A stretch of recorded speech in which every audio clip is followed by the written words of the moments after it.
everybody, Gary Stuckey here. Welcome back to another episode of Steve Perry News. Steve is still being quiet here lately, hasn't really said anything, and we're still waiting to hear from him, but a lot of people, it seems like they've given up. They've lost some hope, it seems. I've been seeing some people comment, maybe that he's gone back into seclusion. They hope he hasn't gone back, even though he said he wasn't, even though he said he told the story about Kelly, how he made a promise to Kelly. Remember? He promised that he wouldn't go back into seclusion. But here's the deal. There's this thing called the coronavirus. And a lot of people have to be secluded. They have to be sheltered. They have to stay at home and keep away from people. It stinks. It messes up your plans. But at the same time, it's like a motivation. To me, I think it's like being on a diet.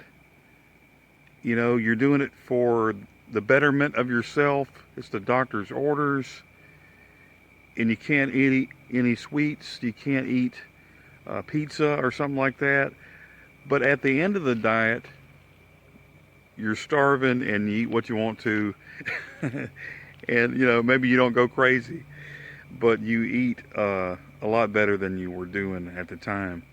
So I think that once things start opening up and getting back to normal, and not the new normal, as they say, yuck, hate that phrase, Steve can move on to stuff he wants to do. And that's what I'm thinking. And I think he's been working on some things, I've seen some things. So I'm getting excited about that. But I wanted to talk about this today. When Steve was going through all his situations in his life with Journey back in 1987 when he left the band. He keeps talking about that. He don't really talk about anything after that. It's almost like a narrative, which I've told you about before. Steve kind of keeps to a narrative. And that may be because of narratology. And that's a study of using narratives in, like in history, like in books, like in life.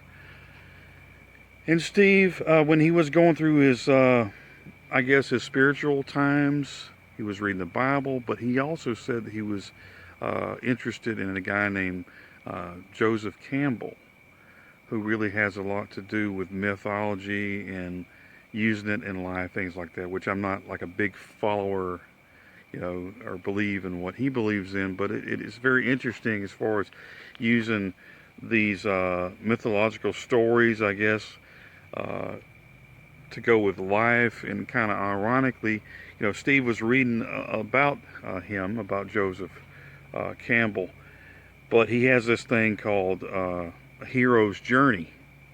There's that journey name, right? But he has like this diagram and these ideas that every story in life, whether true, false, or whatever, or however we take them, there's always a hero in the story, and there's different steps that the hero does. And ironically, it's a hero's journey. And this hero, he starts out, in a normal life. He wants to go on an adventure, and people want him to go on this adventure, and he's kind of hesitant at first. Maybe he goes a little bit and then retreats to his house, kind of like what Steve did when he started with the Alien Project. He went back, and then it says they venture out on this adventure, and they have a mentor that helps them, guides them along, that brings them to the place where they need to be. And in my mind, I'm thinking of Steve's mom that encouraged him to go to Journey. And then, of course, Herbie Herbert would be that mentor. And then these helpers. It talks about helpers and things like that. It's very interesting, I thought. So I'm thinking that's why Steve likes, to keep a narrative going. And that's why he also has this plan in his mind. That's why he's not going back into seclusion. That's why he's not going to stay there. It's just time has to go by because of this pandemic. But I know he's got plans. He's already got this story, I believe, planned in his mind. And also with narratology And these narratives help in psychology. So I know when Steve was going through some hard times and he was seeing psychologists and things like that, I do know they use this for help, to focus on things and help his life, to concentrate and overcome some things. So narratology is a part of that. So I understand that now. So in this narrative situation like Joseph Campbell, it's like this complete circle where this hero goes on this journey. And then there's one part at the bottom of it, which I thought was interesting. I heard Steve in an interview say, they asked him about what he's going to do in the future, and he said, right now I'm going to do this. And he also said, they asked him about journey. He said, he'll see what happens after he leaves the abyss. Well, there's this part of this graph of Joseph Campbell. It says the abyss. There's an abyss part, and then there's another part.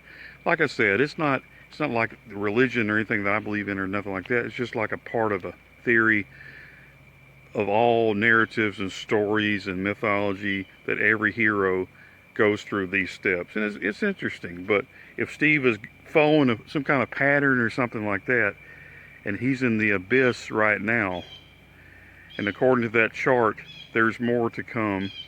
And it doesn't sound like he's going to stop.